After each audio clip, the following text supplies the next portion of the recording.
Fabrício, você é muito eloquente, você fala bem, uma postura de voz bacana, discorre Obrigado. bacana, mas tu já foi gago, cara? É isso, né, cara? Eu acho que muitos atores também têm isso, e pessoas eloquentes hoje também, eu acho que passaram nas suas infâncias por situações de gagueira, né?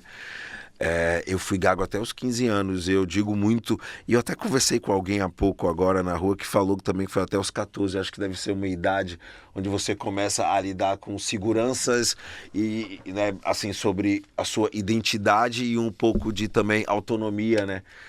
E acho que também a necessidade da vida te faz também ter que ganhar algum tipo de entendimento. Mas sobre si, né? Mas eu comecei a sacar, cara, quando eu fiz teatro amador aos 15 anos aqui no Solar Boa Vista, que é até um teatro que eu li há pouco agora que vai reabrir. Fiquei feliz por saber.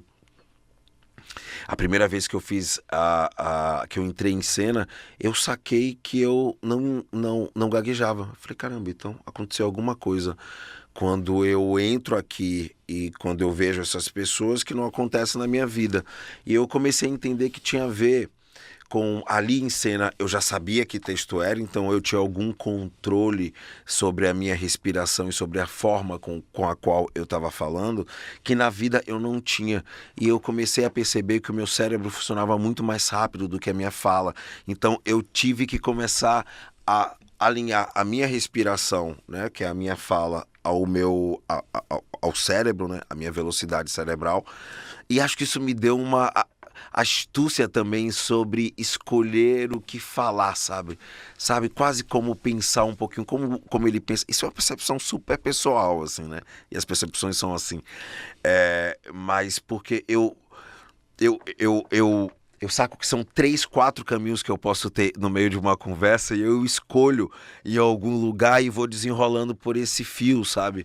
É interessante isso, assim. Enfim, mas eu fui descobrindo isso e acho que todo mundo que de algum jeito foi gago teve que se entender de algum jeito por outras percepções sobre a realidade, né? A fala não é o seu jeito mais potente de comunicação, né? Então, você observa muito mais, né? Você escuta muito mais. Então eu acho que a gagueira também me trouxe um espaço bom de escuta.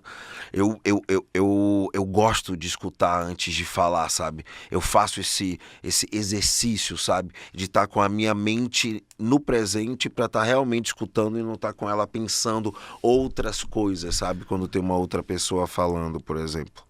Cara, que legal, porque há quem diga que a gagueira são pessoas que têm um QI elevadíssimo, rápido, e que o cérebro não acompanha, né? Ele pensou e vai falar, ele já está mais adiante, a fala ainda está lá atrás, ele começa a Interessante, gaguejar. já falam isso. Isso é uma coisa de estudo mesmo De sobre estudo isso. mesmo. Olha que interessante. Então, essa assim, era só a minha percepção sobre o meu corpo, porque eu entendia que a minha mente produzia muito mais do que eu conseguia dar conta na minha isso, fala. e o tanto quanto você tem um autocontrole, além de ter um QI elevado, além de ter um pensamento rápido, você teve uma coisa muito maior, que foi o controle disso, né?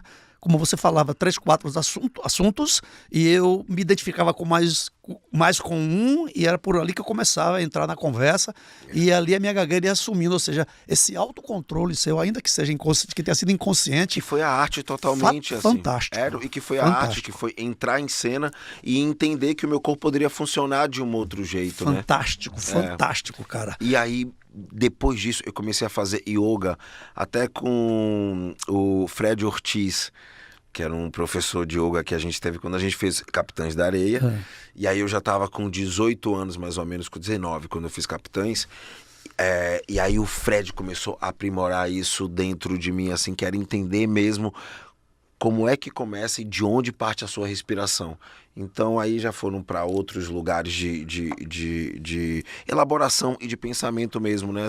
E de controle, né? Para o meu trabalho também, né? Porque nossa fala é respiração também, né? Onde a gente quer colocar a voz no corpo, né? Vai aqui uma curiosidade aqui. Você tem, por acaso, alguns filmes lá da infância, da época que tu era gago, e você se vê e se ouve? Cara, não tenho, mas de vez em quando eu gaguejo também, se eu estiver muito nervoso. Ainda gagueja? Eu gaguejo, sim, se eu estiver numa situação de muita pressão. Então, de algum jeito, o meu corpo tensiona, mas aí eu consigo até desenrolar. Graças a Deus. Mas eu tenho essa percepção no meu corpo, sabia? Eu não preciso nem ver. Eu tenho essa percepção no meu corpo ainda da gagueira, assim, não é uma coisa que foi embora, não. Eu consigo entender esses dispositivos que podem me fazer gaguejar. Hoje, se a gente tiver uma conversa muito, muito potente, loucona, sabe? Essas conversas bem loucas que você vai indo com um amigo e o negócio vai cruzando, você fala, caralho, isso é uma coisa... Que é quase essas conversas que a gente tem na terapia... Eu às vezes, eu travo nela, sabe?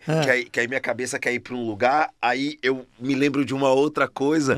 Eu faço muito isso da terapia, falando, não, peraí, são 200 assuntos, eu vou tentar organizar pra você, pra gente ter uma terapia saudável. Aí eu fico tentando achar as janelas e as conversas mais coerentes dentro, porque sempre um assunto te chama a uma outra coisa, uma outra janela da sua vida, né? O dinamismo da conversa de tudo. E você começa a cruzar coisas que são importantes para isso, né? Para ir fechando esse assunto. Lógico, né? E vai intensificando a conversa, vai também estimulando o seu cérebro, aí a coisa vai. Aí o Solino convida, novidade e informação.